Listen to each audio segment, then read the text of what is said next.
Welcome, everybody. Welcome. It's Monday, April the 11th, 8:34 p.m. Thank you so much. We're about 10 people live right now. This is Loud and Proud Orlando. My name is Luis Carlos Pineda. I'm here with David Valentin as well. We have a lot to talk about. Today.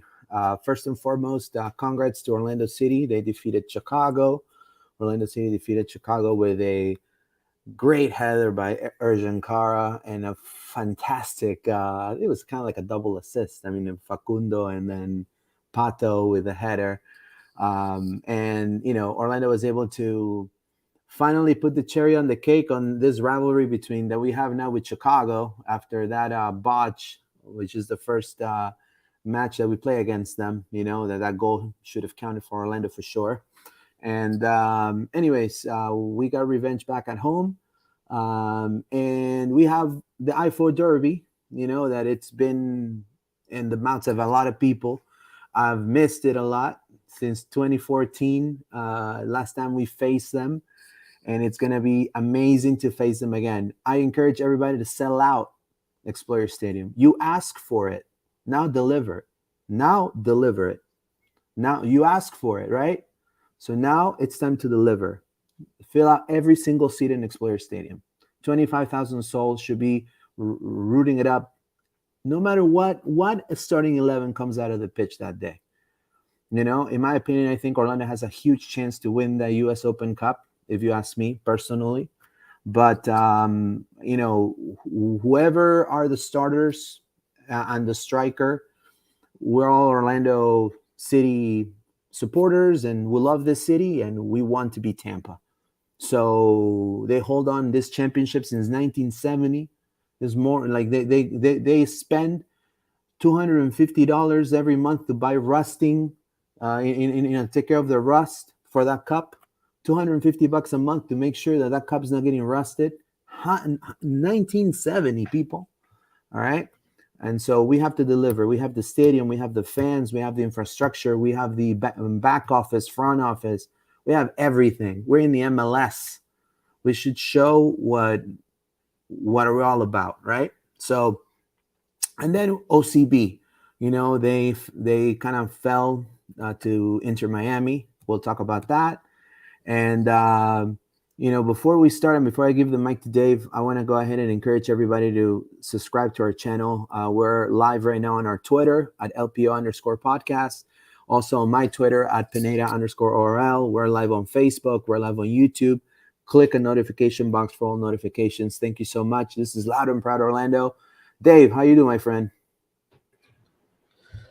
Doing great. Thank you, Luis. Happy Monday to everybody. Fantastic weekend of football for yours truly, as all my teams, OCB unfortunately did not, but all my major teams won. So I'm a happy camper on Monday morning, ready to talk about big things in our club. We have some insights on some new signings for OCB. We have some Gaston Gonzalez news. Obviously, we're going to talk about the game on Saturday. What a beautiful day for football, my friends. Gorgeous. Great temperature, sunny. You could have never asked for a better day. But like Luis was saying, the talk of the town, my friends, is that we are going to be playing the Tampa Bay Rowdies. Yes, those who have lost 6 times in a row. And Atlanta Silverbacks stole all their banners. We know what they're all about. They're all about underperforming, thinking that MLS was going to return to Tampa, but we snatched that dream away from them. So when Tampa Bay Rowdies talks to us, they need to talk to us as the two-time champion of USL and the three-time regular season champion. Don't believe what people from other clubs say to us, that those belong to Louisville or that they don't matter, that they don't count. When teams get promoted in good old Europe, they take those trophies with them. So don't let people that have no history, that were created for MLS, that fill stadiums because hey, it's the new thing, new car smell. Don't let those people try to bury and cut to size our glorious history in USL.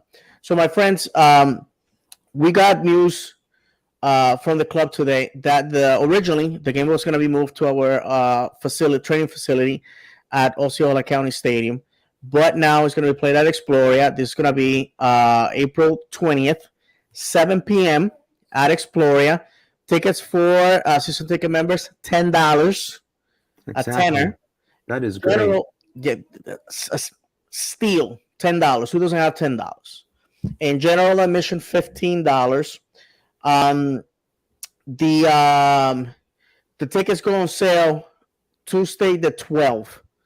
So listen, I'm gonna say this, Luis, but let's start right away. I know a lot of you don't like me, and probably you're not watching this, but if I know some people will make sure that you get it. You want to shut me up? You want to prove to me that you are a hardcore ultra, that you know more football, that you know more Orlando City? Show up, because the club originally, based on our history, my friends, and I've been to a lot of Open Cup games. Based on our history, we packed the house on a weekday, 5,000 6,000 people at best, and that's facing MLS competition. And so they say, hey, we're not gonna lose money. We're gonna move it to the smaller venue, right? And we're gonna maximize the use. We already own the Osceola County Stadium, and it's not gonna cost us anything. But you guys went to Jared Dillon, you guys went to Tracking Della's timeline and said, hey, these guys, we don't like them. We still sing about them. We want to destroy them. We want to be in the big house. Jared Dillon, I gotta give it up. And with this, I give you the microphone, Luis. Jared Dillon, who has surprised me, okay? And full disclosure, I talked to the man on, we DM each other, we met personally. Super nice guy. For an executive, he takes a lot of time talking to fans. The little guy. To me, that's amazing. A humble dude that loves sports and wants to do right by Orlando City and by the fans of the club. He gave you Pants with Pareja. He gave you the open the preseason games, and he gave you the focus groups where everybody had an opportunity to say their piece. And we are seeing little by little the production of those meetings, of those events. Show up. I know it's a Wednesday night, and I live 10 minutes away from the stadium, so I can pretty much, speak because it doesn't cost me anything to make it to the stadium. But please show up. Let's prove to our club, to our community, and more importantly, to our players that we care. Go ahead, Luis. Certainly, it's a derby, So for a lot of people that are brand new with Orlando, this is a derby. I mean, um, the last time I remember, we beat them 4-1. It was in 2014 USL. It was our last year.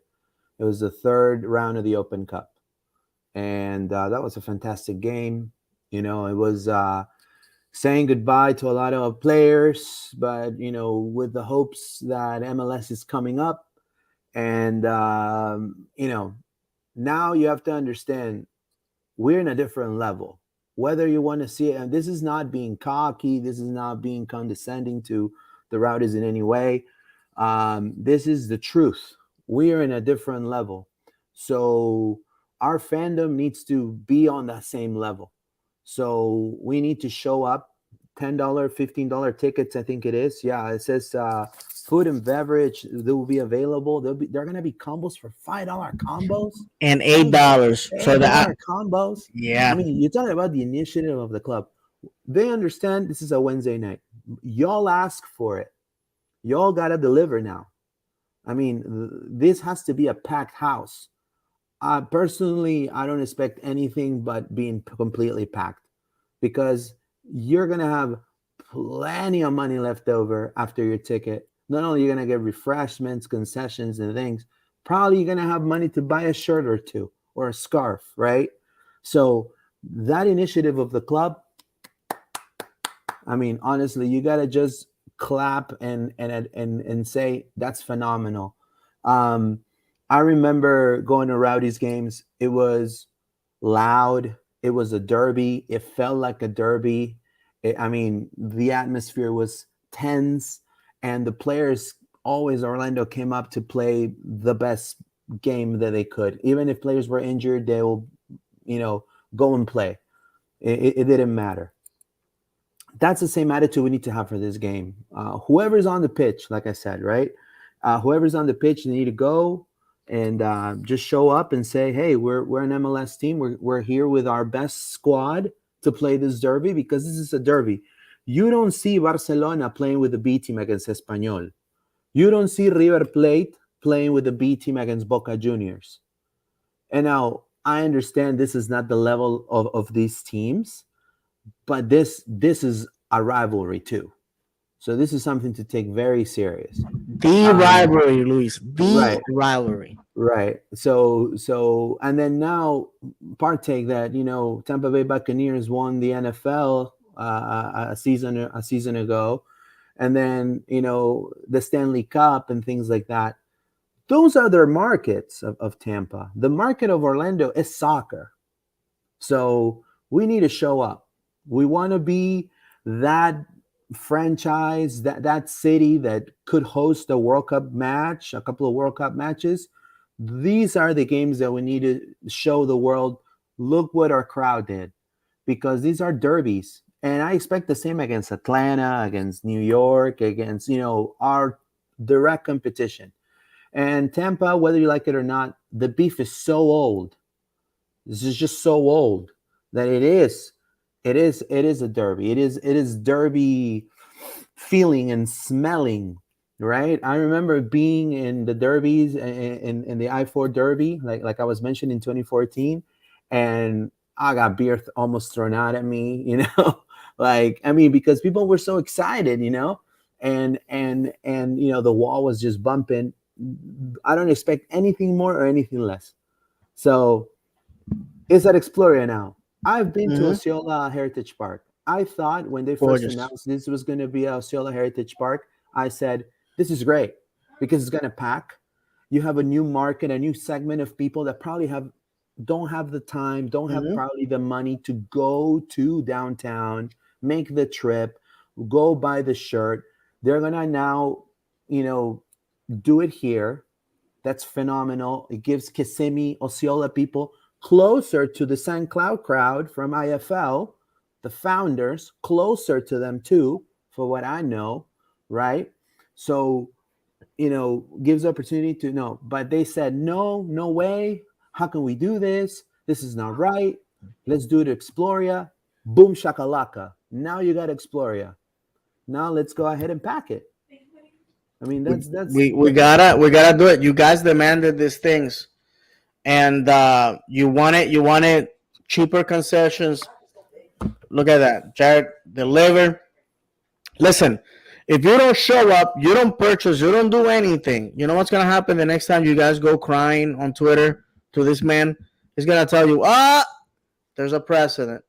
You did not show up. So I plan to be there. No, I'll, I, I'll be there too. I I mean, I know I work Monday through Friday, but I'm requesting it off. Like I look mean, at that. that's just. I mean, it is a derby. You can't miss this No, game. absolutely. I remember the Rowdies rivalry. Yeah, it was deep. Listen, when the Luke Bolden went to play for Rowdies, and I understand the reasons why he did it as a father. I get it. Listen, it was like a dagger to see him wearing that disgusting uniform. They have that kid, that ecto green Ghostbuster looking like green. So, guys, let's do this. Let's show up. And you know what? If we generate enough buzz, the game is going to be on ESPN Plus, by the way. This year, all the games for Open U.S. Cup Open Cup. Yeah. are going to be there. Guys, we're going to have a national, maybe international, I don't know, Luis, maybe international audience. So let's show up. Let's pack the house, because my friends, we cannot demand big things if we don't act like a big club.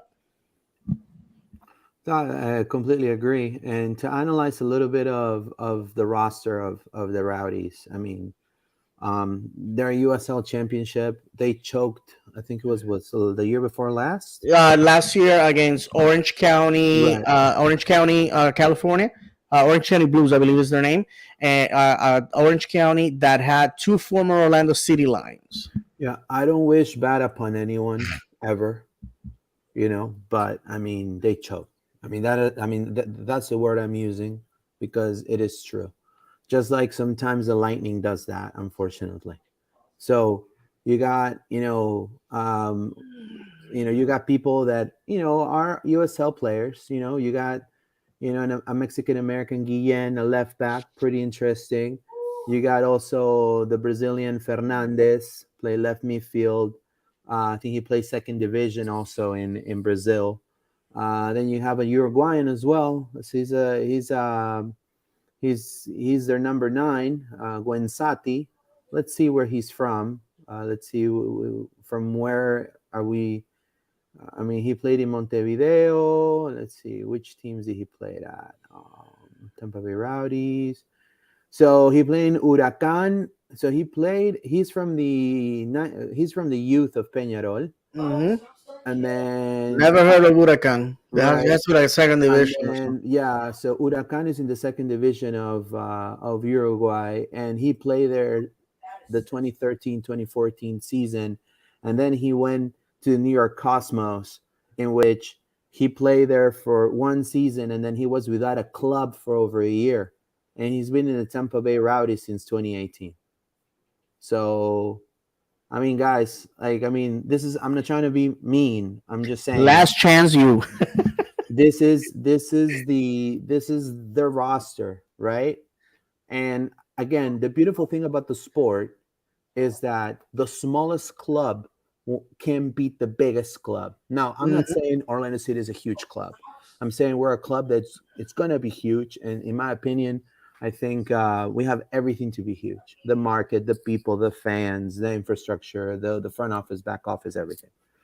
But you're talking about a team that player by player, it's probably way less.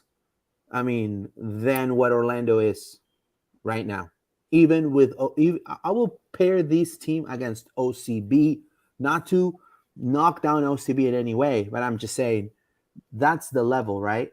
I mean, in my opinion, that's the level that we see. And we see a lot of people that are 28, 30 years old in this squad, being a USL championship squad. Those are Mhm. things to take in mind. But again, these are derbies. The smallest teams, you could be going through the most roughest patches. So, how vital how important is the crowd for this particular types of games? Because it could guarantee us that this could be an easy peasy 5-0, 6-0 game, or we could be 0-0 to minute 85. There is a corner kick. Facundo Torres goes to the spot. Goal from Robin Jensen from a set piece. It could be a distance shot from Andres Perea. He's done that before.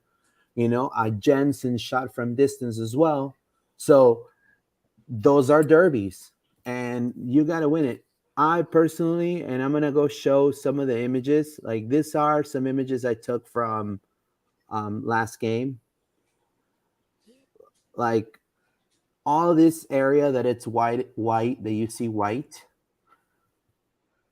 There's got to be more people here, right? Mhm.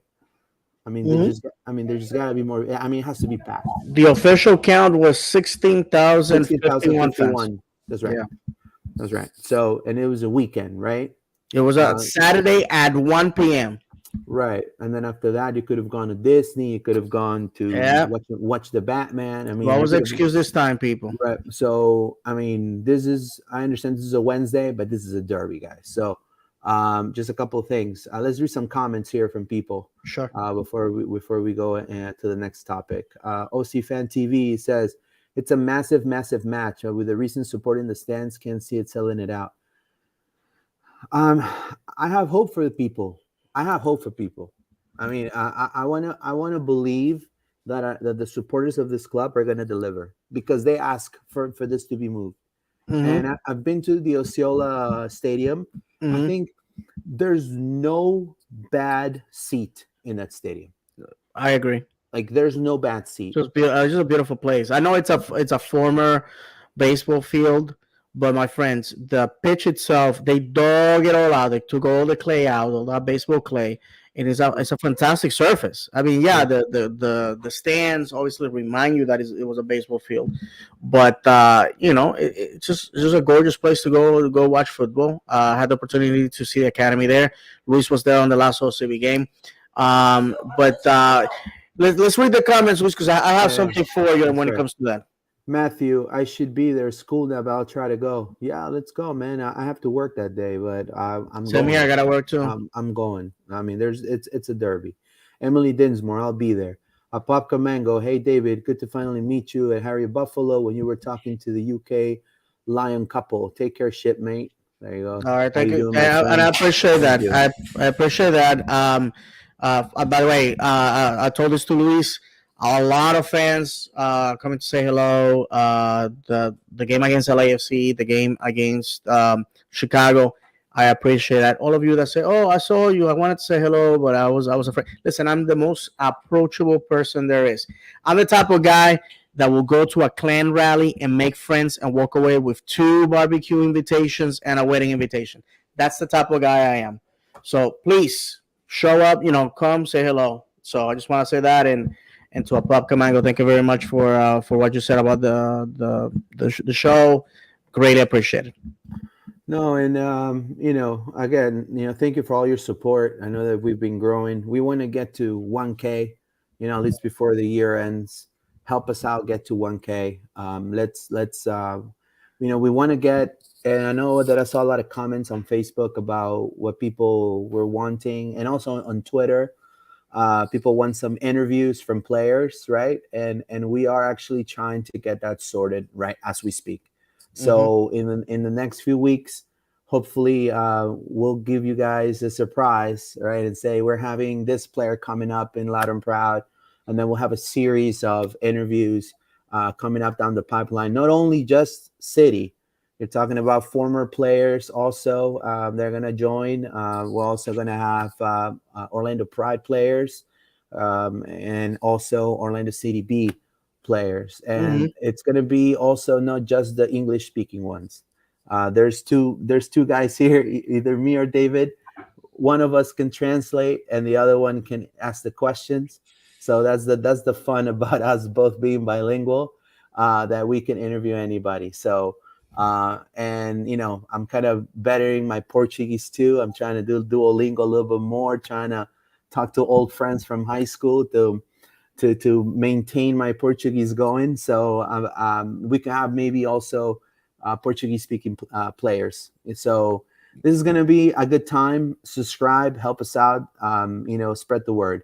Absolutely. Um, so There's one more um, comment before we move on, because I want us to read that one before I throw my little grain of salt on the conversation. which one? Ahmed Salim at the very bottom of the screen, or Oh, at least I can see it. it's not. Right below OC Fan Oh, TV. right here, right here, right here. I got it. It says, I was excited to hear when was at OHP because it will fill up quick. Hope we can do the same at Exploria. I don't know. We'll have to see. We'll have to see how many tickets are allowed in. And I'm glad that we get this to be a segue, my friends. When we had the Pints with Pareja, 6,000 people showed up to that to listen to our manager talk on a cold Wednesday night. If we can do that, just to sit there and listen to Pareja and answer a couple of questions for an hour, we can definitely show up for a rivalry game. Now, one of the things, and I have to say this, I am proud of Orlando City. I love Orlando City. Yeah. As you guys know, been a fan since 2011, been through the ups and downs, been through the humiliation, been through the joy. Part of being a fan is roll with the punches and the peaks and valleys, right? How people will say. And those of you who follow me on social media, I have two other teams that I follow, one in Israel, one in England, and I roll the punches with those guys as well.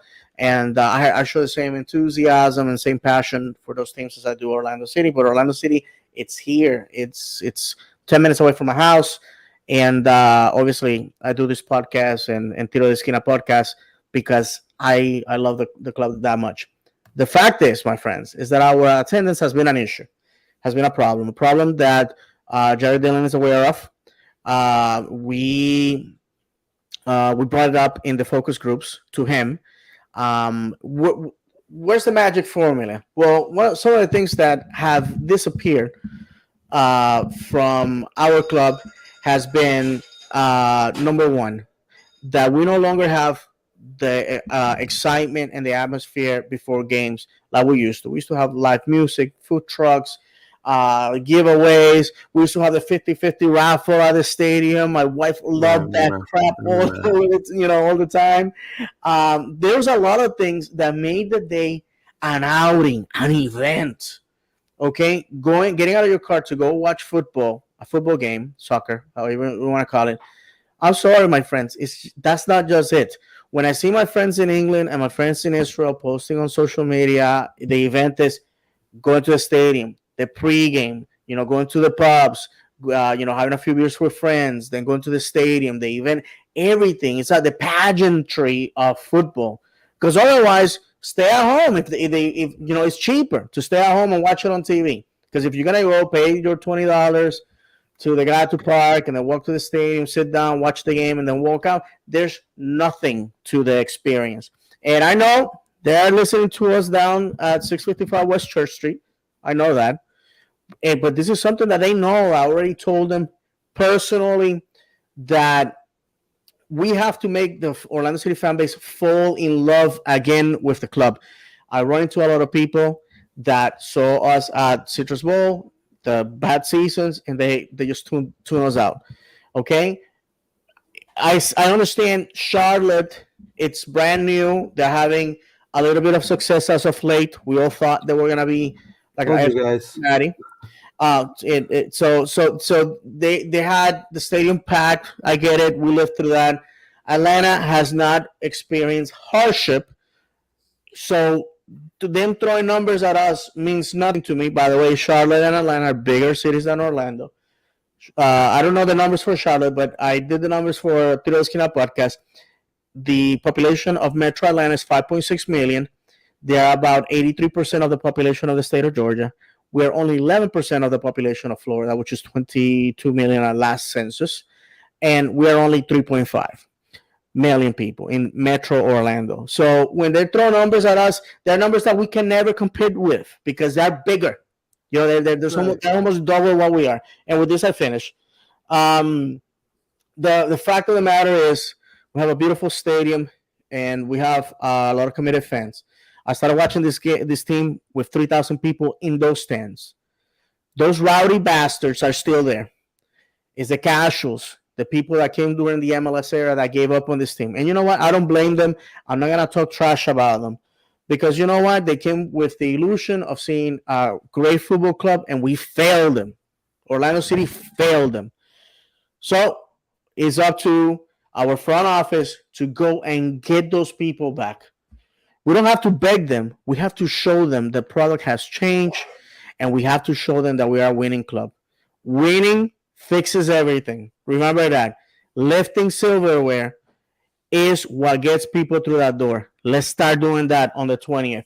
I believe this club can be a USL Open Cup champion.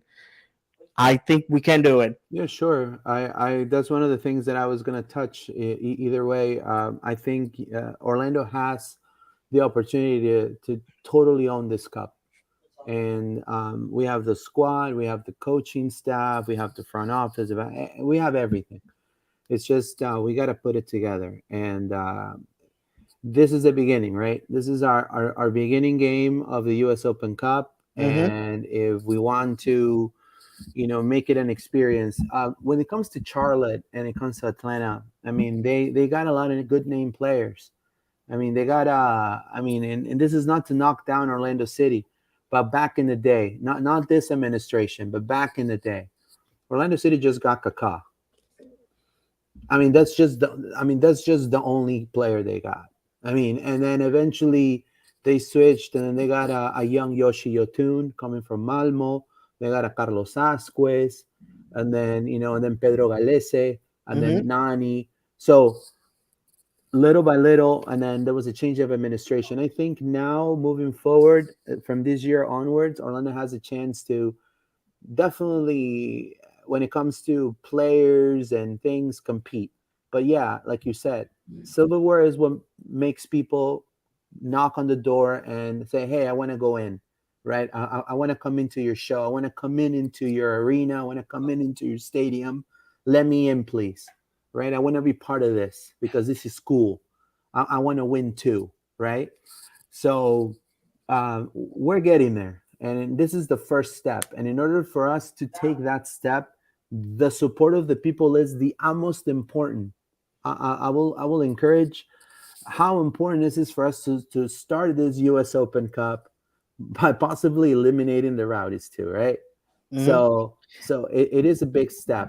And the Go ahead. road to championship, Luis, goes through Atlanta and goes through Miami. If, as expected, the results go the way they are, we're gonna be facing either Atlanta or Miami next, or and then the game after that's gonna be one of them as well. So we're gonna be facing it's we're going to go on the hate on tour. We're not, and how special will it be, Luis, if we lift that trophy after sending every one of our hated rivals home? That will be Exactly. special. And just to go to Gamma Knife comment, Open Cup semis versus Atlanta was we had 18,000 people, and that is very true, my good That is friend. right. But we also got to remember that a lot of Atlanta fans showed up to that one. This was before Miami was part of the league, and we know that down south they had a lot of plastics that were following them because they won and we didn't. I don't understand why you will support a club outside your state, but again, look how they have abandoned their club. It's such a pity. So, but anyways, we had to show up and we had to support. And Luis, I think we have covered everything about that. I think we should move on. Yeah, show up, support. That is the main thing. But let's switch gears. Orlando City, on lighter note, and on a lighter note, and on a better note, Orlando City defeated Chicago Fire. And it was redemption for that game that happened earlier.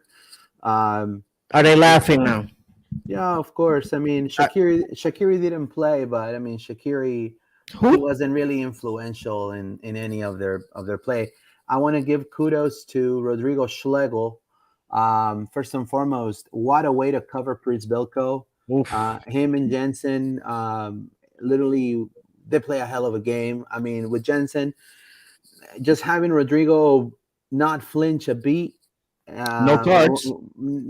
just doing his thing and literally completely um, covering and not having, there's a picture right here. I want to thank Gabriel from A1A Creative for the pictures.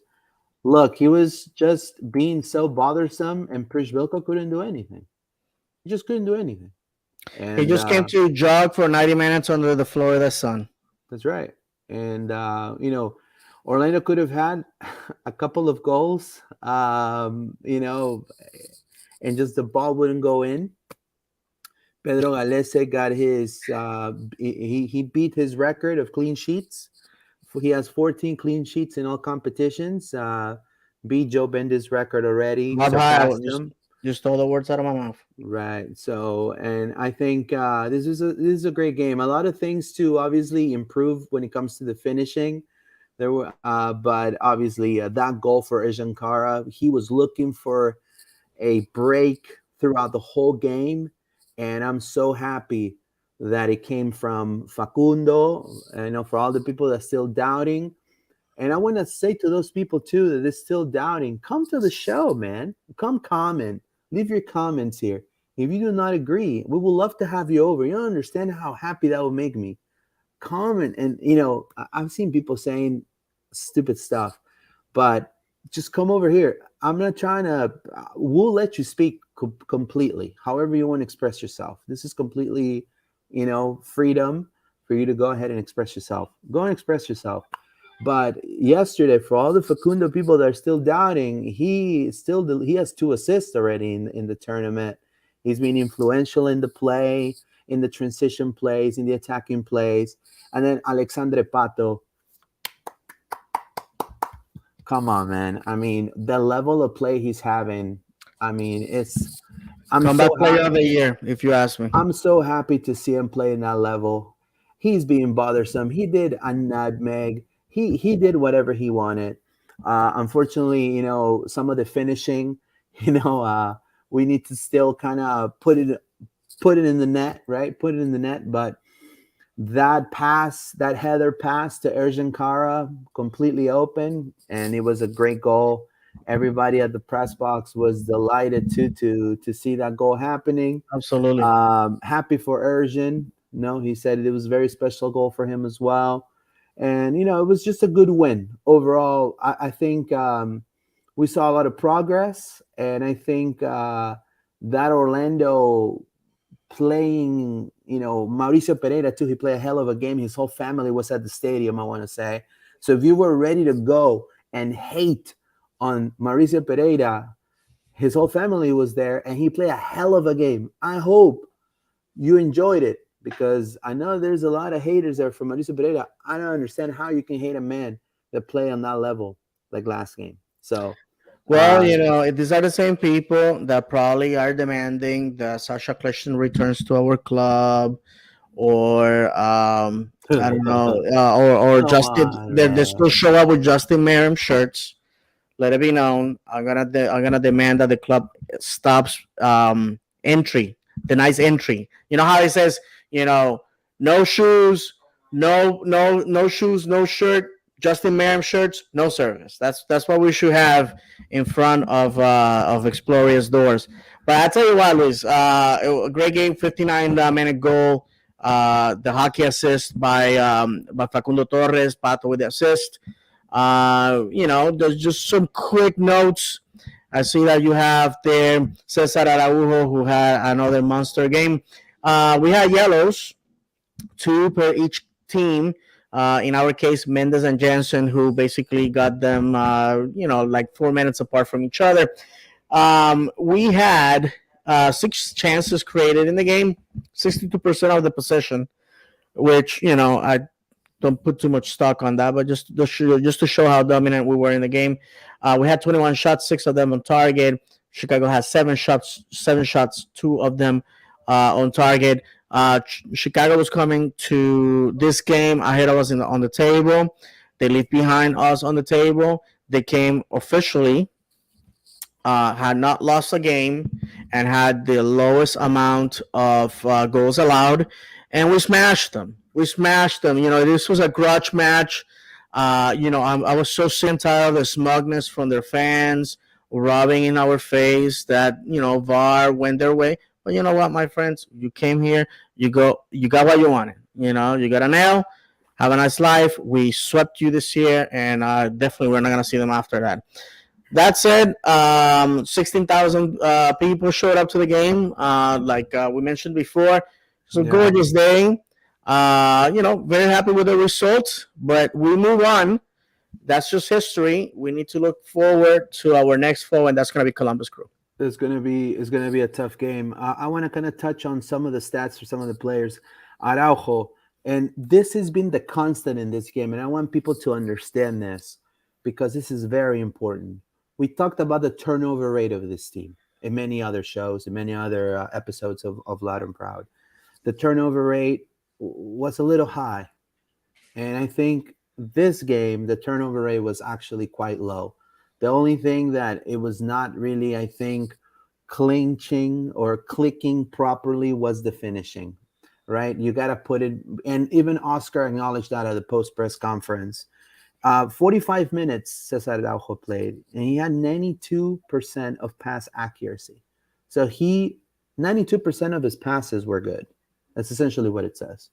And then look, Rodrigo Schlegel, just to give you an idea with Rodrigo Schlegel, that had a great game as well. What was the constant of Rodrigo Schlegel? 93% pass accuracy. 93% pass accuracy. So it is a constant. He played 90 minutes. He stopped most of Prisbilco's attacks. Then another constant when it comes to Pato. Pato, he played 90 minutes, 73% pass accuracy. Obviously, he's the threat on the wheels of the Orlando machine right now. He's playing a lot, but it's high for his position because he's supposed to be a striker, right? So usually strikers don't pass around the ball, but he's generating attacking plays. So those are bright spots that people need to analyze and totally say this is great. So whatever's coming next, we got Columbus, and this is gonna be tough, man. I mean, they always giving us trouble. What are your expectations for this game, Dave? Well, the history with this club is a long one in Open Cup and in league play. Right now, our season with these folks, well, to this game, they're coming in seventh with 8 points. Their the record is 2-2-2. Ours 11 points, 3-2-2. We're in second place in the East, something to be celebrated for sure. If you count the points that we have dropped, we should have been first, but that's a story for another day. Right now, we have won 6 games, draw 3, and they have won 6 games as well. So we are very evenly matched. The last 3 games that we have faced them, Orlando has won 2 by the following scores: 2-1 to Orlando, 3-2 to Orlando, and 3-2 Columbus, and that was the last time we faced them. And they, we defeated them at home with 10 men. We'll remember Benjamin Michel with that fantastic goal under pressure, which clinched our first home playoff game, which if we would have lost that one, we would have made playoffs, but not have a home game, and that basically sealed the deal. There's a lot of, I believe there's a rivalry with Columbus. It's a respectful one. It's not like hate on them or anything like that. We all remember the Phantom penalty up in Columbus. We were winning two to nil on the 80th minute. We ended up 2-2. I mean, there's a lot of things that have happened from each team. They are obviously a two-time MLS champion, several times Open Cup, and on top of that, a founder of the league. So I give them a lot of respect in that matter. But this Saturday's business. We need to go to their house. We need to smash them. They lost against Philadelphia 1-0 last weekend. I believe they're, in my opinion, they're vulnerable. There's a lot of underlines to their manager and ours do not like each other very much. So it will be an opportunity for us to go prove to the pundits that we're for real and that we are going to win. Yeah, definitely. This was the last lineup that Columbus used against Nashville, and they lost 1-0 against Nashville.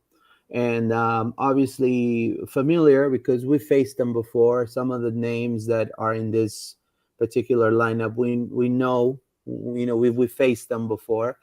And Yessi Sardis, I think if Rodrigo and Jensen could contain Prisbilko. The only thing I would say with Sardis is his speed. But when it comes to finishing, I believe he's not up to par to Prisbilko even. I think his finishing for Sardis is subpar. I mean, and I think it could be a good chance to um, definitely contain him for Sardis, right? With the players that we got. Mm-hmm. Uh, the X factor here obviously is the number 10, Lucas Elarayan. Oof, a great player. I mean, you're talking about set piece from Lucas Elarayan. If you don't do your homework, he could score on you from Mm-hmm. far distance. Oh yeah. He can score on you by giving you a great pass, like a freaking glove, like a freaking baseball throw, like right on your head, so you can just head it in, and then you have Dejanek too. That center back to me, Dejanek, he's a very good center back. Australian national team, possibly facing Pedro Galese as well. if Australia beats UAE in the qualifiers for to go to the qualifier playoffs against Peru. So it could be a matchup there, right? Then you have Nagby, right? I mean, he's a player that if you play very smart, I think it's important for us to start, in my opinion, with Urso and Araujo, or Hmm. if not, Araujo and Mendes were working perfectly to me. But I think with Nagby, you got to be careful because he's going to look for that physicality. And if we already have Araujo conditioned with yellow cards, he could get a red card because Nagby is that type of player that he's going to try to look for the foul, look for the play, try to kind of upset you as a player because Hmm. he plays so physical. And we don't want to lose Araujo. So I would say either it's Araujo and Mendes covering Nagby on that side, or Urso Mendes, in my opinion. I think that would be my options there. No, And then absolutely. and then a couple of players that Orlando should not move out of the lineup, in my opinion. Pato, for sure. Don't Hmm. move him. Obviously Facundo Torres, but especially Joao Moutinho. I mean, Joao Moutinho right now is proving the level that he's playing in as a left back. It's not making us question, oh, should we get another left back? No, I think absolutely. those talks stopped already because he's scoring goals. He's being influential in the attack. He's coming back and defending. Obviously, everybody has an off game, but I think Moutinho is delivering. What are your thoughts regarding No, Columbus and the lineup for Orlando listen, City? you gotta be a fool to disrespect this club and not take them seriously. You got three-time MLS champion in the Nagby. You have a Pedro Santos that has been a nightmare for this club in years past. Lucas Elarrayan to me is a complete footballer. It's one of those players that you see in the league and you're like, I wish that guy was playing for my team.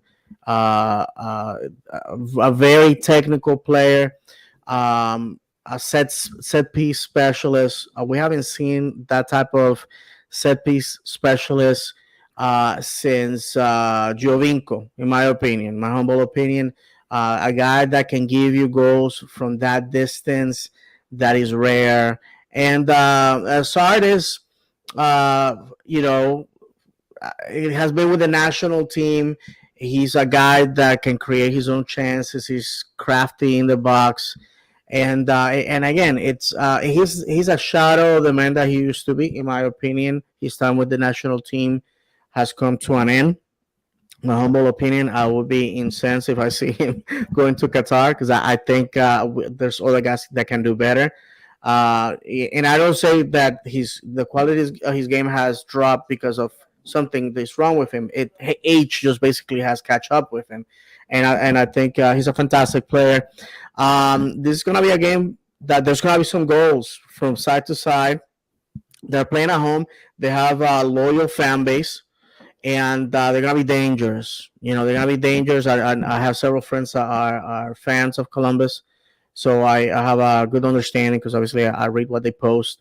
And it's gonna be a great game. I think if we want to challenge for a home playoff this year, which we should have had last year, but that's a story for we already know what happened. I believe that right now we need to beat teams like Columbus, Atlanta, Red Bulls, because those are the guys that are going to be challenging for that home advantage. So with nothing else to be said, I just hope that the boys can manage. Facundo, this will be I believe, his third game on the road. And for the new guys, this is going to be another experience. I know that the last two games on the road were on the West Coast. This is a more relaxed environment. There's no time zone change or anything like that. So it should be a more relaxed environment. A lot of Orlando City fans are already saying that they're gonna be there, so that's great. Thank you for supporting. So it should be a good game. It should be a good game. 7:30 this coming up Saturday. Yeah, and this is the standings of the West of the East right now. My apologies. Philadelphia up on top. I mean, what Philadelphia is playing right now. It's I mean, Hmm. it's Kudos to them. they're balling. I mean, 16 points already. 5 points ahead from the second place, which is Orlando City, with 11 points. New York Red Bulls 10. Atlanta as well. Charlotte coming right behind. I think Charlotte is going to get the third spot, and in my opinion, I think it's about to happen. Um, Sh- Charlotte, they had 1 year off because of the pandemic, pretty much, right? I think they weren't announced. This is the Yeah, I was first supposed to year, be here last year, but right? And they had a lot of time to develop a squad, more than probably any other team in the league. And they've picked some players that are, like I said in the beginning of the season when we started this project, David and I, and you know, Charlotte to me was a team that we need to take a look and keep an eye on, because they had some players that they made a lot of buzz in South America. Jordi Alcivar is not the first time you see Jordi Alcivar play at this level, or also Ortiz, Titi Ortiz. He's been a champion everywhere he's gone. Their coach um, has gone to Copa Libertadores semifinal. He's been out there, so they got some pieces that are very important, and I think it would be a good test to face them, and it's going hmm to happen. It's going to happen, and it'll be a good test to face them. But Charlotte, it's right there with 9 points. Chicago 9 points, and Columbus with 8. I think if we beat Columbus, I think we situate ourselves in the second spot, right behind Philadelphia. Let's hope that Philadelphia loses, right? And my question is, Dave, where's NYCFC and Miami? at the bottom of the table. Look at that. Oh, All that oh my trash God! talking. Look at Your New England. Look at champions, New your England. look at that. This is what we have, my friends. Your MLS reigning champions, your supporter shield reigning champions, and a team that took so much trash at the very bottom. No, 7 weeks and they just no. won their first game against New England. Nonetheless, Hey, but Campana, my friend, yeah. com- Oh, we gotta give. Listen, I gotta compadre, give it to good them. job, Campana, because I mean it was due, man. He needed to score some goals. He hasn't scored goals in over 4 months, Listen, bro. if I am Phil Neville or Neville, however you say his name, it doesn't matter. He works for Jason Christ. Who cares, right? Um, if I am the manager of Miami, I keep Campana and I sit Mister. I'm gonna smoke cigarettes while scoring because that man is such a poison in that club. Just sit him down, pay him his money. He's more detrimental to your cause on the pitch. Listen, personally, I would love to have him on the pitch when they come to Orlando, so I can scream at him pecho frio, like I always do. And I see him looking at me with sad puppy eyes, feeling helpless, and wanting to say something, but he can't because, well, he can't. So yeah, so look at that. Miami at the very bottom. I know some guy was trying to flex that they beat their B team beat ours this past weekend 2-0. I'm gonna tell you the truth. Not so much of yeah, exactly. Are those guys coming? I don't think so. They're not coming out of that tunnel, especially not next Well, Saturday.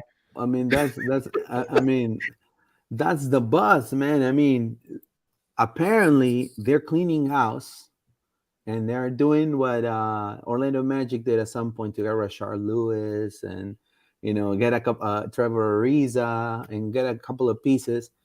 They the reports are from España. I'm not talking about reports from Bleacher Report or Sportskeeda or anything like that, or Roto World. No, I'm talking about reports from Spain that they want to pair up Barcelona, the best Barcelona in history. They want to not only get Messi and Suarez, right, but also they want to get Jordi Alba, right, the left back, and they also want to get Busquets, the number 6. I don't know what they're gonna do, but I mean, I highly doubt that's gonna happen. But those are the Luis, reports coming from Spain, my they friend. have 2 more years on the of their punishment that the league gave them for cheating. Okay, cheating. So I just don't see it. I'm sorry, I just don't see it. I mean, they're gonna sell a ton of shirts if they do, a ton of jerseys. They're gonna pack the stadium, all that. But that only gets you so far. Let's remind everybody we had in purple a man who won a World Cup, a ton of trophies in Yeah. Europe, in South America, and a Ballon d'Or. Okay, and in 2015, everywhere we went, it was like a traveling circus. All the teams that we played against, they had to move their venue to a bigger stadium because they were selling tickets like crazy. Everybody wanted to see Kaká. Kaká. So Messi comes to MLS. Welcome. It's a nice paycheck. Miami's gorgeous. I know he likes coming here, all that good stuff. But It's the gonna be a reality tough is, league. MLS now is a tough league. no, exactly. Physically, Please stamina. I mean, it's not gonna be a ball in the park for him. If he believes that MLS, and this goes for anybody that's coming from Europe, if you believe that the MLS is a ball in the park, you're completely wrong, my friend. look You at you, look at you, Higuain. He you, never respected the league, and the league ate him alive. you That's may it. wanna add me on Instagram at Pineda_RL or at FloridaMan_76. We can definitely tell you that the MLS is not a walk in the park. And I think Don Garber said it really well when they brought up the whole Neymar situation about saying, "Oh yeah, of course I would love to go to the MLS because I get 3 months off and I can do whatever I want." It's not like that, my friend. It is a tough league to play. So let's switch back and let's switch gears here. OCB. Let's talk about OCB. Well, OCB. I can tell you this, Luis. It was a good game. We made some mistakes that ate us alive. Miami came in with a much older team. And they had Romeo Beckham. How do I know Romeo Beckham plays for that game for that team? Is because they mention his name every 15 seconds. I'm sorry, my friends. This is what I'm gonna tell you. This is why this for Romeo. I'm sorry. Because it has to be hard. Your mom is a posh spice. Your mom is posh spice. Your dad is one of the greatest players to ever come out of England, and you don't live up to the reputation. You don't play an instrument, and you play mediocre football. Released from Arsenal in 2015. If he was any good, he wouldn't be playing in Miami B or Miami 2 or whatever they want to call it, themselves these Inter days. Miami too now. Inter Miami 2, for Lauderdale Club, whatever. I don't know. The fact is that I from our perspective, I am convinced that Wilfredo Rivera is going to be the number 10 of the future. Moises Talante had underperforming game, but still solid in his position. Um, Thomas Williams being a center back for the future. Otero, goalkeeping, Javier Otero, my goodness. What a keeper, man. Oh, what a keeper. Like I said, they had great goalkeeping. I'm not going to take that away from them. They had great goalkeeping. On the first goal, criminal defending should have never happened. The second goal was something that we just let the man unmarked, and it happened. But again, that's what the B team is for players to develop. Like I said, I don't take the defeat too hard because the focus is the first team. And again, I know Inter Miami fans because they have very little to hold over our head, very little to celebrate nowadays, as they are the second worst team in MLS. But enjoy this one because Well, this one is for free. I'm going to say something real quick. And first and foremost, I want to congratulate OCB. I think all the guys, first and foremost, um, thank them for always liking our post and supporting also Loud and Proud and liking our pictures. And, these guys are the future. I mean, this game particularly, everything was head to head until the first goal. And so the first goal was the first mistake they had in the back line. And in my opinion, and this is nothing to be mean or critical or anything like that, I will never do that anyways because I truly respect these kids and the club. Um, when something's working, there's no reason to change it. And I kind of that first goal, I think Guadalupe could have maybe had minutes in the second half. I think we should have gone with Hackenberg. This is just my opinion because in the first goal, um, that it was a mistake. I mean, it was just a miscommunication in the back line, and unfortunately, um, that's those miscommunications happen because of it doesn't happen in training because a lack of communication between the players. But then things got better. Orlando tried to look for the tie. Wilfredo Rivera did his show. I mean, Jack Lynn also was being very influential. Um, Surprised about Joey Desart starting also the second time. And then the second goal came about again. It was also a bad coverage. So those two things I take, and I think the team is going to take. They're going to go back into the drawing board. They're going to get better. But the way the team is playing, and when it comes collectively, the passing, the plays, um, also the defending, when they defending a block, I think it's great to see. And now with Kembol added into the mixture, and now that he's going to have more minutes and more trainings with that squad, and being able to mingle more, I think Orlando right now, first pebble on the road. Okay, they tripped a little bit, but they're gonna get back up. This is a good thing about this, these kids. They get back up, they move forward, and now they have a tough game against Columbus too, which they're going to probably win. I see them as all of them play with high intensity, high level. Gunera came out too, also swinging. Taylor Bocuso came out very well as well, coming out the bench. So it was good to see. I think we have some news too about OCB, right, Dave? Yes, and before I mention that, the next game for Orlando City B is gonna be this Friday at 7 p.m. Yep. and we're gonna be at Columbus. So go ahead and tune that in. I'm not gonna be able to watch it live as it's the first night of Passover. I'm gonna be with my family at the our congregation's seder. So, but definitely, I wish the boys a lot of success. It's gonna be a great test. Columbus actually have squad that matches us very well, age wise and talent wise.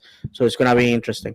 Now, my friends, we have some information. A listener of the show at PJ Knoll on Twitter gave us this information, which I approach staffer from Orlando City to confirm. And this is 100% legit. We're not merchants of smoke. This is the fact. Nacer Acosta, uh, it's a player that is coming to Orlando City B from Independiente B in Ecuador. He has been with the U20 of Ecuador. He's a left winger, 19 years old, and basically he's going to OCB.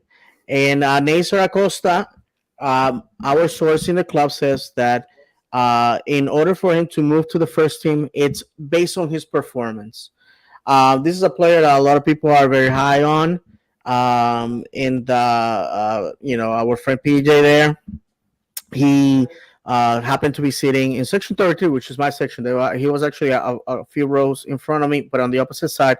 He sat there, and the player was there with his agents, started talking, and that's how he found out about it. He DM me the information. I approached our source and our contact in the club, who confirmed that information. So we're the first one to break out the news. Look at that. Little old loud and proud Orlando. So this proves to you that you don't have to be an insider. You just have to be at the right place at the right time. That's just what I have told people before when I've been able to break news. It's it just falls in your lap. And Nick, thank you for sharing that information with me, my friend, and picking the podcast to be the usher of this information. I appreciate that. And he was very thankful that I was able to confirm it because he's like, "Oh, I don't know if it's gonna be true or not." I'm like, "Look, you're talking to the agent, you're talking to the player. Obviously, it has to be." So that's the information, my friends. Neisser Acosta to OCB from Independiente B in Ecuador. So I want to say a couple things. First and foremost, quiero agradecer a Nícer Acosta. I'm going to say it in Spanish because he's probably watching too. Un crack para mí. Va a ser un buen fichaje para OCB. I believe Nícer Acosta is going to be a great signing for OCB. And I think his transition to the first team is going to be superb. I think we gain another good player. He's a left winger. No, let's say he's a left winger. He's in the youth national team for Ecuador, la tricolor. You know, personally, Independiente del Valle, just so people know, was called IDV, right? Independiente del Valle is one of the best academies in the region right now. I think with Peñarol, I think the players that are coming out of those academies are on a high level, on a very high level. This kid, I've seen he's a champ too, right? He's been a champ with his youth team in Independiente del Valle, and also he could do set pieces like no other too. He's a free kick. He was the free kick taker for Independiente del Valle. Here's a picture of him. And Luis, remind our friends who was the two teams that went to the final of CONMEBOL's U20s this year for the teams. Do you know who they are? The clubs Independiente del Valle and Peñarol. y Peñarol. That game was decided in penalty kicks, and Independiente was the defending champion. So we're not talking about some chalk meat. We're talking about great talent, and reminding everybody that Sebas Mendez came to us from Independiente del Valle. Exactly, and he's a product too. And you have to understand, it comes from the same academy, and it's a very good prospect. And again, if I praise Orlando for these signings, and it's very exciting to me because I've followed these players in my other podcast, right? And now seeing them being talked in the English, the English side, and here in Orlando, it's exciting. I remember seeing Nícer play against Sporting Cristal. They destroy Sporting Cristal. The under 20s. I mean, what a player! All I'm saying is Orlando is getting a pretty good player, very good player, talented, young man, work ethic like no other. I guarantee, just like Mendes surprised all the fandom by speaking English, he's gonna be another player that is gonna be reading books, doing Duolingo, and learning English right away. Yeah, the Ecuadorians are coming here. Ecuador, Peru, just to single out those two teams, those two countries, Luis. They're understanding the quality of what MLS can bring to their nationals. I believe Uruguay will follow, Argentina certainly, because we're gonna be talking about that in a second. We are seeing the dynamic changing in Latin America, where they see MLS as a platform towards bigger and better things. And you know what? At the end of the day, if you can't make it to Europe, if you have to have a consolation prize, how about playing in the United States and Canada, getting paid in dollars on time, being adored by the fan base, playing in first world stadiums, with the exception of New York City, of course.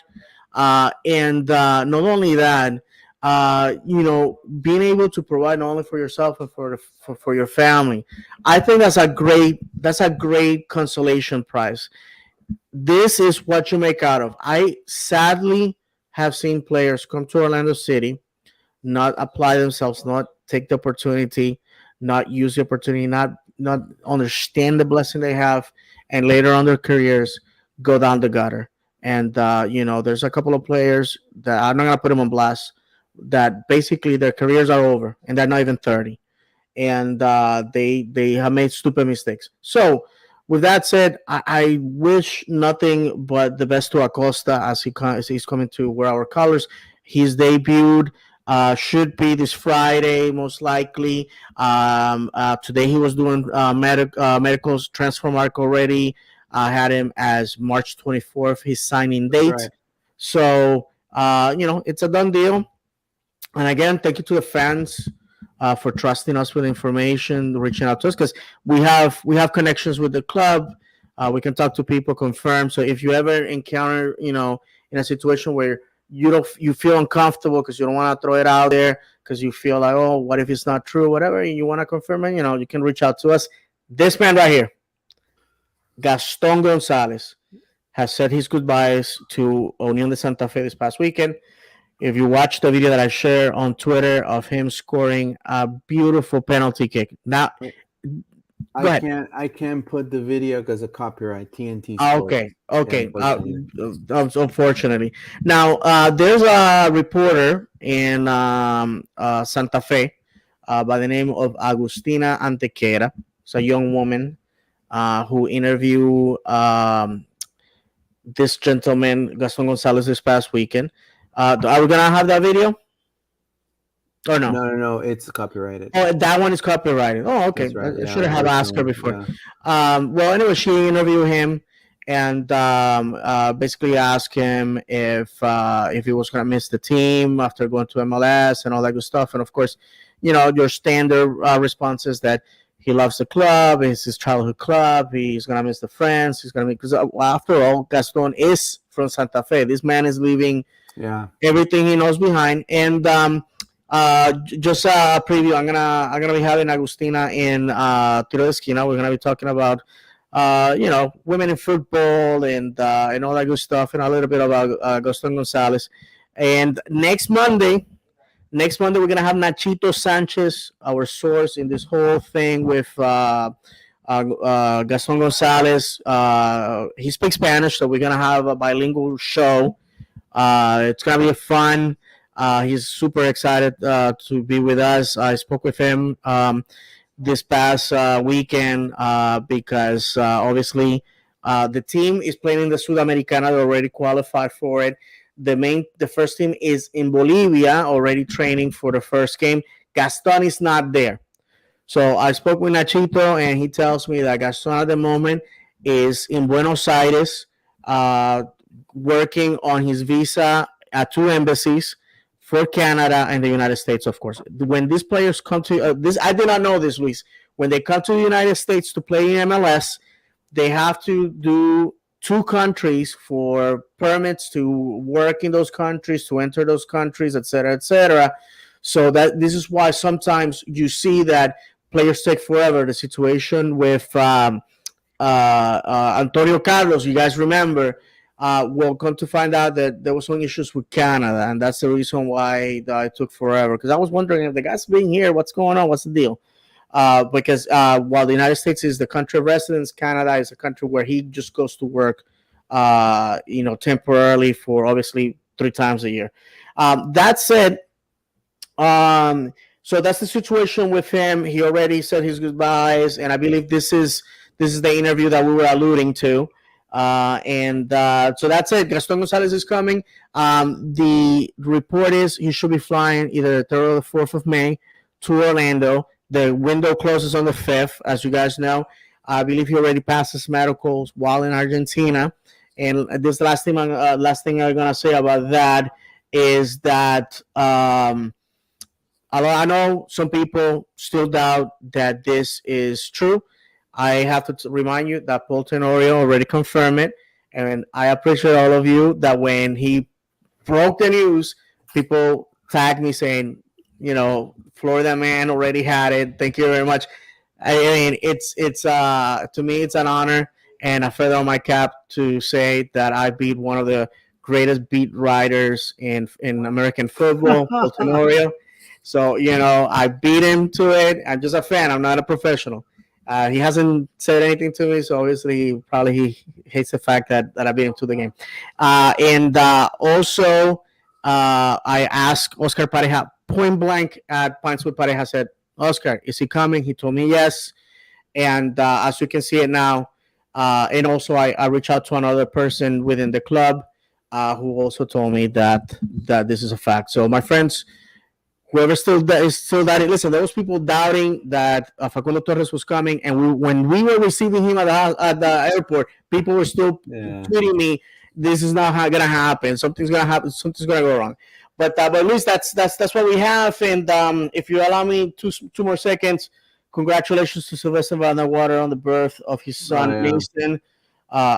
Luis and I are fathers. It's an incredible moment when you hold your child your firstborn for the first time.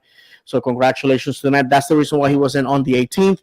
There was a rumor around that he was not that No, he was and going to be let go by the club and all that. yeah, yeah, and I want to say, guys, please, if the club does not want to disclose something, let I mean, I mean, honestly, I mean, when are we? Like people behave sometimes like I of course they're not going to say, "Oh, by the way," they're not going to tell everybody what's happening. I mean, it's just common sense, people. I mean, and coming with all these rumors about, "Oh, he's gone. What's going to happen?" Oh, no, man. I mean, it's a great moment in his life. Congratulations to Sylvester, his wife. It's quite life changing having a child. It changes your complete life from upside down. You start caring about another human being more than yourself. you know and you know it is something that needs to be kept. If the club deems that this is something to be kept under wraps, it's kept under wraps. Just like people make fun of how lower body injury, no one's going to tell you no club in the world tells you exactly how it is. No one, no one, not even to us journalists, they tell us how it is. So if they don't tell us how it is, they're not telling you how it is. I mean, it's just the way it is. It's just part of being in soccer. Every single club behaves that way. Some clubs are more, but some clubs to just behave a different way, and you have to, in a way, respect that because we have to just enjoy the product that they're putting out there, right? No, So absolutely. And that's and just Luis, another thing is also a lot of times people are like, "Well, tell who's the source. Tell me who is the source, so I can right, believe right, you." right. My friends, Mhm. if we reveal who are the people that we're talking to, then they're not gonna talk to us ever again because if we're gonna blast them, you know Right. what I mean? Like I said, we talk to people that work for the club, and I appreciate the relationships that we have with them, but I'm not gonna tell you who they are because Yeah, it. and if someone from the club ever would have said anything, I would have never said anything either. I Right, mean, right. and there's a lot of things that it's just the way it is. You cannot run an organization and just be completely like everybody knowing everyone's business. It doesn't work that way in the real world. Hmm. I mean, not even your job. Yeah, I Yeah. mean, your boss is probably not telling you something right now that he's probably doing the next 48 hours. So, no one needs to answer to anybody. And it is just the way it is. And when it comes to all these rumors, especially if Orlando wants to compete and they're getting players from South America, it is a tug of war. You gotta negotiate a little bit better. Negotiations are never easy peasy Hmm. cover girl. Hmm. No, they are tough, and especially with clubs like Peñarol, now with Estudiantes, and hopefully other ones that are gonna, we're gonna have to negotiate for other positions at some point. But exciting for having another winger, Hmm. very prolific winger that he's been in the eyes of a lot of good teams in South America, and Orlando putting his money and his resources and pitching the club to him, and him seeing how Facundo is doing from far away. Because for what I know, this is something that I never told Dave. I know from also people that I know from Argentina that he watches the games. He watches Orlando City games. He keeps in touch with what Orlando's doing right now, and he loves the fact that Facundo's thriving, Pato's back, so he looks forward to play with Kara, to play with Mauricio, to play with Pato, to play with Facundo. He looks forward to playing with Araujo. So he's super excited because he, this kid is the heart of that club of Estudiantes. He's one of the best players. It, He it's he has Union. Union. Yeah, yeah. Sorry, he has one of the um, how do you say, biggest personalities in the locker room in that squad. So they're gonna letting him go. He's gonna go to come to Orlando City, and I think those connections that are gonna happen on that left wing with Moutinho, with Hmm. possibly Freeman too having minutes, they're gonna be phenomenal. I can't And wait we're to gonna see see, that. my friends, we're gonna Can't see a wait to lot see of that. players come out of Argentina, Luis, because unfortunately in Right. Argentina the inflation is rampant. It's already over 50%. Clubs are running into a lot of debt. So this club selling this player, it's just to keep the lights on. Sadly for Union, like I said, I don't want to get ahead of myself because Nachito's gonna be here. I hope that all you guys show up to ask him a ton of questions. He's a very knowledgeable person. Just to give you a little bit of his resume, he is the reserves narrator. He's a radio personality, podcaster, journalist in a bunch of different mediums. He's a young guy. He's 31, 32, but it's a guy that, as expected, lives for football. He was telling me if he's part of that generation that if they had to choose between buying food and paying for their season tickets goes first. So I mean that's the type of people that they are. I've become friends with him over time, talking to him. Fantastic dude. And again, we're honored that he chose to reach out to us with the information when it was very early.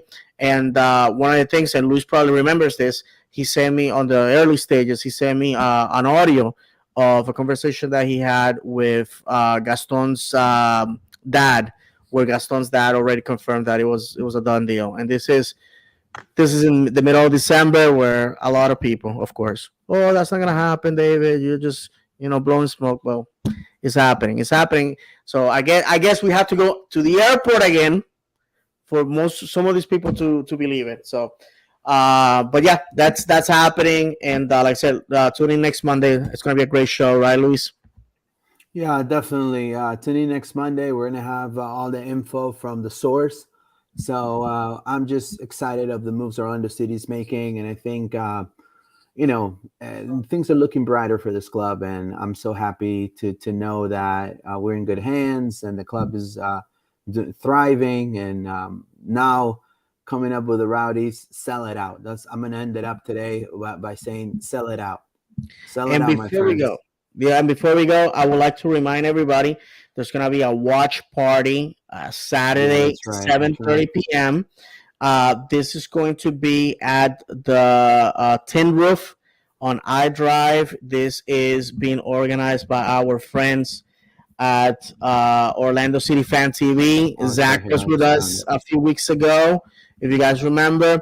Unfortunately, I was told that the audio of all the recordings they did outside of Gate C, it was a windy day and they got damaged, and unfortunately they couldn't post their first episode of Orlando City Fan TV. I believe it. If you guys watch my latest vlog on the legendary David on YouTube. The audio was very crappy because it was very windy. It was incredibly windy, to be honest with you. It reminded me of Chicago, no pun intended. So, but they're gonna try that again. So in the future, my friends, outside of Gate C, across the street, where's Gate C? That's the supporters' gate on the north side of the stadium, across the street. After the games, these guys are gonna be posted there, and you're gonna be able to go give your impressions. They're gonna record you. The version of this that everybody knows is Arsenal TV, right? You all the characters and all that type of stuff. That's what these guys are trying to do here in Orlando.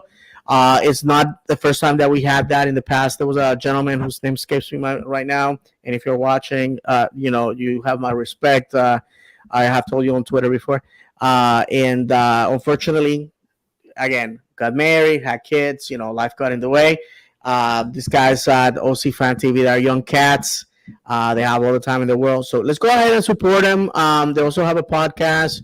But what they need is for you to go to their channel, subscribe, and generate buzz. When Zach was here, I told him that was a fantastic idea. And again, Luis and I, we don't consider anybody competition, not because we think that we're better. It's because we are part of the big family of Orlando City. Oh yeah, And sure. if you're creative and you want to do something, hey, we're here to support you. So Saturday, April 16th, 7:30 p.m. Please go. There's a link. I already shared that on my personal account, um, on Twitter, and on the Tiro Esquina account. Basically, all you have to do is just go on the link. There's no cost involved. You just have to RSVP, so the team roof knows how many staff they have to have for the night and all that good stuff. It's gonna be a great event. Let's get together. Let's go watch around the city on the road. I think it's gonna be fun. So I gotta. At this point, I'm 99.9% sure that I'm gonna be there. It's gonna be the second night of Passover, so I'm not gonna be drinking beer. I'm not gonna be consuming pizza or anything like that. So just don't be mad if I have to tell you that I can accept your free beer. I'm just gonna be drinking wine and maybe water. So that is that, Luis. Yeah, I want to first and foremost thank 1A1 Creative, all the pictures today. You know, thanks to them, especially for the Chicago game, for OCV pictures and other footage. Like always, thank you to Orlando City Communications for that. Again, we're trying here at the podcast bring quality info, quality guests, because the people are asking for it. It's not us. It's the people, the fans. They wanna bond like they did in the MLS's back times when they had, those interviews with the players.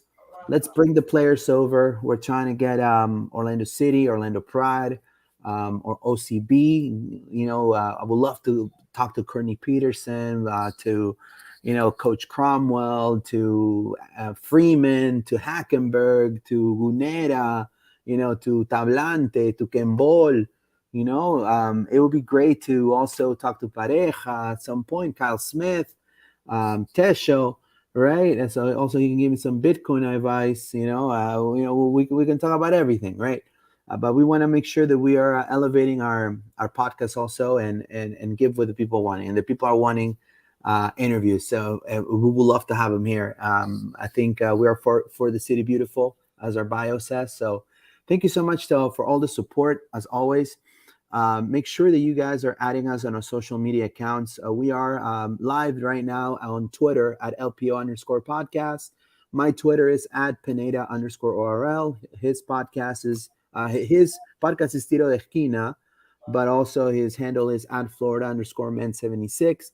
We're live on Facebook as Loud and Proud Orlando. We're also live on YouTube as Loud and Proud Orlando. We're getting to the 400 sub mark. Wow. Let's get to the 400 subs and then reach the 500. Let's end a 1K by the end of the year. I know we can do it as a community. Help us out. Tell your friends. I also want to thank and I want to also, because I definitely appreciated the level how a lot of people listening to us on Apple Podcasts and on Spotify.